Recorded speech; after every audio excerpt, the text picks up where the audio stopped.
tal amigos? Bienvenidos a Noticias EBTV. Yo soy María Carolina González, ya lista para llevarles el resumen de las informaciones más importantes de Venezuela, Estados Unidos y el resto del mundo. Informaciones que pueden encontrar también ampliadas en nuestro sitio web ebtv.online y descargando nuestra aplicación EBTV Plus. Así comenzamos.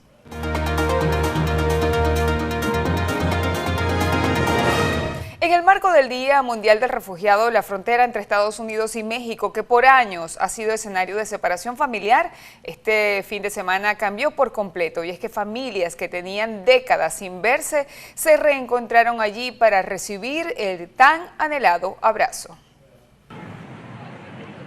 Esta es la octava edición del evento Abrazos No Muros. Cientos de familias migrantes se reunieron este sábado en la tan controversial frontera mexicoamericana, compartiendo unos pocos minutos, pero que tras décadas sin verse se convirtieron en un tiempo muy preciado.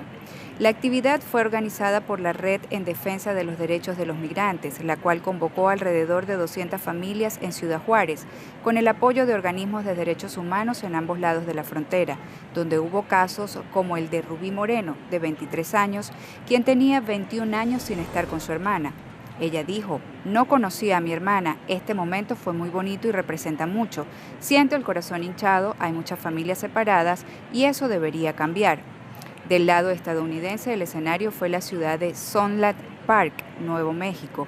Allí las familias solo tuvieron 3 minutos para reunirse. El director de Red Fronteriza por los Derechos de los Migrantes cuestionó la política de Estados Unidos, considera que está destruyendo a las familias latinas y por eso catalogó la actividad también como un acto de protesta contra el gobierno de este país y manifestó: "Mientras sigan separando familias, nosotros seguiremos reunificando".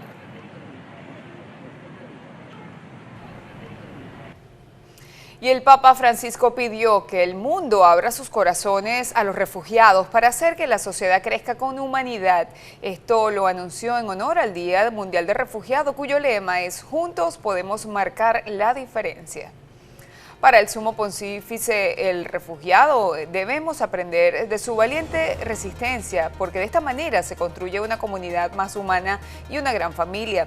Así lo manifestó al final del rezo dominical del Ángelus ante decenas de personas reunidas en la Plaza de San Pedro. El Papa Francisco ha abogado en numerosas ocasiones por el respeto a los refugiados. Este domingo pasado recordó que el Mediterráneo es el cementerio más grande de Europa y pidió más solidaridad y menos indiferencia ante las tragedias de los migrantes. También representantes del gobierno interino de Venezuela reconocieron a los padres venezolanos que ahora se encuentran fuera del país en condición de refugiados.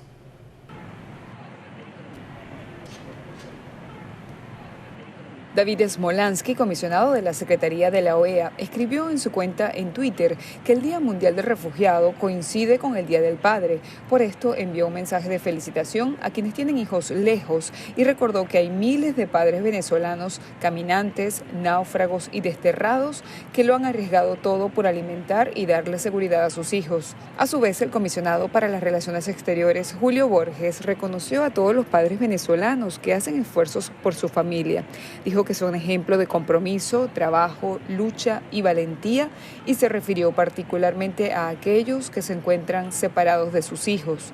También el embajador de Venezuela en Perú, Carlos Escul, valoró el coraje de quienes han tenido que salir de su país de manera forzada, en especial los más de 5.6 millones de venezolanos que luchan por un mejor futuro y sueñan con volver a una mejor Venezuela. Y también con motivo del Día Mundial del Refugiado, Leopoldo López Gil, diputado por el Partido Popular al Parlamento Europeo, expresó su solidaridad con todos los venezolanos que han tenido que huir de la crisis humanitaria y agradeció a los países de acogida que están realizando un gran esfuerzo para luchar contra la pandemia y al mismo tiempo ayudar a quienes llegan a sus fronteras. Hoy, en el Día Internacional del Migrante, me gustaría recordar esta triste situación de los venezolanos, que sigue siendo crítica. Las cifras de personas que salen del país continúan en aumento. Hoy sobrepasan más de 6 millones de personas que han emigrado y probablemente a fin de año lleguen hasta 7 millones. Esta es una tendencia que lamentablemente continúa a la alza.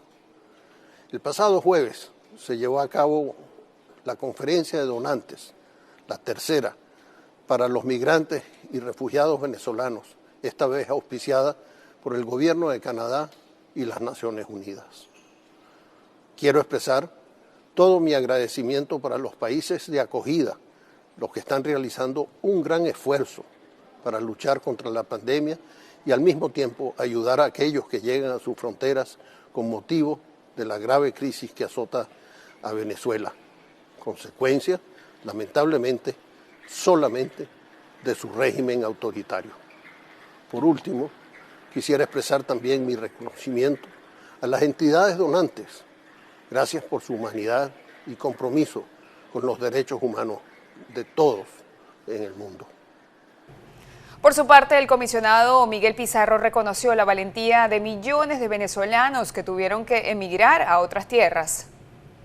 En su cuenta en Twitter, el comisionado para la ONU ratificó la necesidad de que millones de venezolanos sean protegidos y se les pueda brindar las herramientas necesarias para tener calidad de vida, acceso a la salud, alimentación, educación, campo laboral, vivienda, servicios públicos y seguridad. Y en este mismo orden de ideas tenemos que el alto comisionado de las Naciones Unidas, Filippo Grandi, inició su agenda oficial en Colombia con el fin de dar respuesta al fenómeno migratorio proveniente de Venezuela.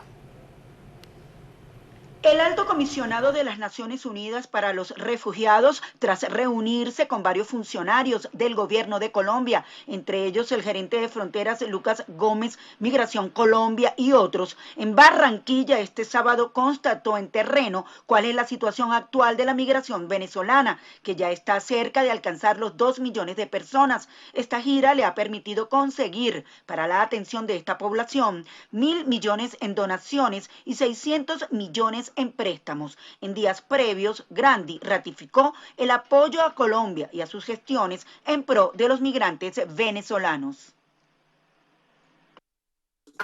Y muchos países de acogida han tomado pasos para darle regularización a los migrantes y refugiados. En febrero me sentí sumamente orgulloso de acompañar al presidente Duque mientras anunciaba el Estatuto de Protección Temporal para 1,7 millones de venezolanos en Colombia. Y esta es una movida muy valiente y sin precedentes, y también existen ejercicios similares en este momento en curso en Perú, Ecuador, República Dominicana, y es mi esperanza y mi solicitud que otros países hagan lo mismo. El alto comisionado ha reconocido el incremento de la migración venezolana, la segunda en el mundo después de la de Siria. Al culminar estas actividades, Grandi continuará su gira a Ecuador. Para EBTV Noticias, Yasmín Velasco, desde Colombia. Y Humberto Prado, comisionado presidencial para los derechos humanos y atención a las víctimas, agradeció al gobierno de Canadá por la realización de la Conferencia Internacional de Donantes en solidaridad con los refugiados y migrantes venezolanos. El comisionado presidencial resaltó que la crisis migratoria venezolana es originada por el desabastecimiento de alimentos, medicinas, servicios públicos, por la inseguridad y por la persecución política.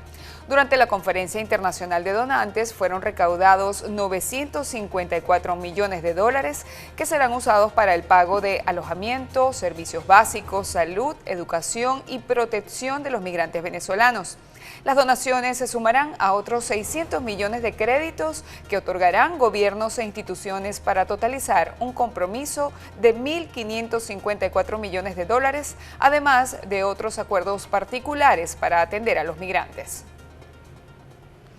Cambiamos de tema, y es que Claudette se degradó este sábado en la tarde a depresión tropical, luego de dejar serios daños en el estado de Florida y en Alabama, mientras que sigue dejando lluvias con fuertes vientos y potencial de inundaciones repentinas en varios estados al sureste de Estados Unidos.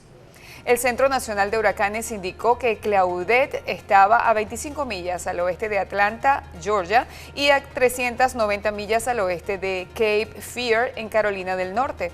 El sistema tenía vientos máximos sostenidos de 30 millas por hora y se movía en dirección este-noreste a una velocidad de traslación de 13 millas por hora.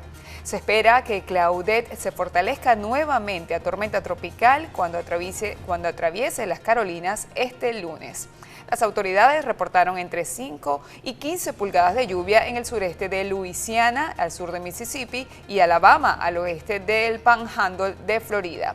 Un tornado derivado de Claudette destruyó o causó daños serios en al menos 50 viviendas en un pequeño poblado justo al norte del límite entre Alabama y Florida. Con esto hacemos una primera pausa. No se parten, que tenemos más de Noticias EBTV al regresar.